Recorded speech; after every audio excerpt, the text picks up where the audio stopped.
It's another edition of Behind the Mic with AudioFile magazine. I'm Joe Reed. Alan Minskoff is with me, and I'm curious how you're bringing our week to an end, Alan. We're bringing the week to an end with an audiobook with a big vision. It's called How to Feed the World, The History and Future of Food. And it's by Vaclav Smil, and it's read by Joe Jameson.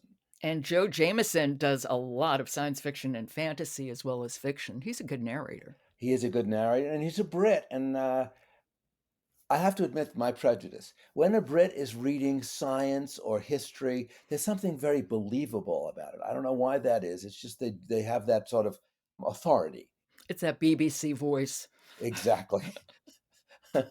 It is definitely a BBC voice, and he's also a very good reader. I mean, in addition to his narrative style, he's reading a lot of data. I mean, and Smil says that right off the bat, that if you're looking for if somebody to write about the environmental future or the ag life or farm to table, this is not your text. But I have to admit, it takes a little time, but I truly enjoyed this. It was a sleeper for me, and I couldn't stop listening to it. Wow, interesting. What's his thesis? Smil's thesis is different than the average thing we hear. His thesis is we have enough ability to grow all our food by 2050. There's some little tweaks that have to be made, but he thinks that we can grow enough food for 10 billion inhabitants in 2050. I actually wrote in the review that he argues astonishingly that with some improvements in diet choices, tech, and the wide use of land and how and where we grow crops, the planet may be able to feed this projected 10 billion people in 2050. Wow. And he says that because he does think some things have to change. And he also believes, because he's looked at the data very carefully, that we are eating less meat and we probably will eat less meat. Maybe not all meats, but less red meat, which is the culprit in terms of the environment. But what he does that is remarkable is he's very even-handed. For example, he says that, as much as we would love to have all organic food, it takes more land to grow food that is not organically grown. And it's a little more labor intensive too. It is. Both things are true. He's a little bit of a contrarian, which makes the book kind of fun. Although I think in his heart of hearts, he wants to feed everybody and he wants to see some changes made, and we'll get to that in the sound sample as well. Does he talk about food waste? Oh, a lot. I shouldn't have left that out. He says that one of the culprits of food on this planet, of food problems we have on this planet, is how much that we waste. And it's not just at the dinner table; it's also in the field. There's a lot of waste from farm to table in the process and processing of food, not just what we waste in the kitchen or at the table. Do they let people glean?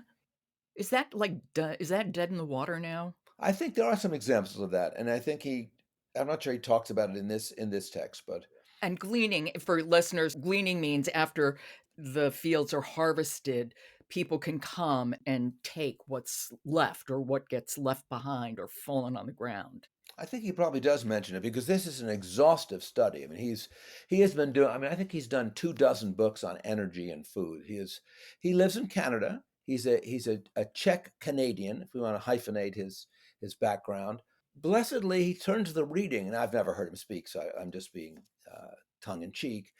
He turns to the reading to this extremely articulate and smart narrator. Smart in the sense that there's a lot of data.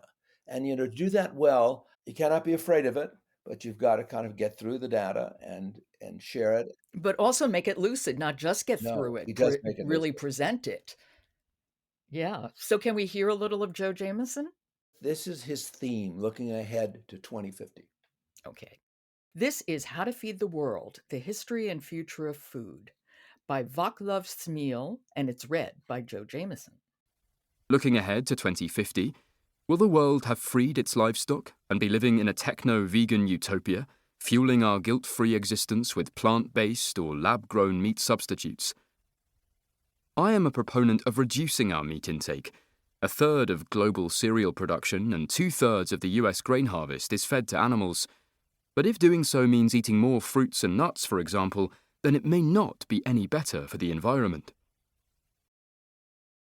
Okay, I want to say a few things. The first is this is really interesting, and it sounds as though what he's saying is you think it's just a matter of A or B, and it's not. It's very complicated, and we can get a better grasp on what to do about feeding people when we understand the deep complications and in some ways contradictions that are involved with that. But the second thing, I mean, I really do want to hear more, and it feels as though Joe Jameson is just telling me this, not reading it to me. That's what makes him so good. By the end of, like I said, the first 15 or 20 minutes, I said, oh, well, do you really want to listen to this? And then somewhere around the middle of the first chapter, I said, I really can't stop listening to this. I'm learning so much, and it's so interesting. And he's presenting such a balanced, and like I said, a little bit of a contrarian point of view, because there are many people who are sort of, futurists who see things through a little bit of rose-colored glasses. He doesn't. He's a scientist. And yet, he's a scientist who is going to give you the facts and not sugarcoat it, still with some optimism. He says we can feed the planet in 2050. That's very hopeful. I agree. That's wonderful.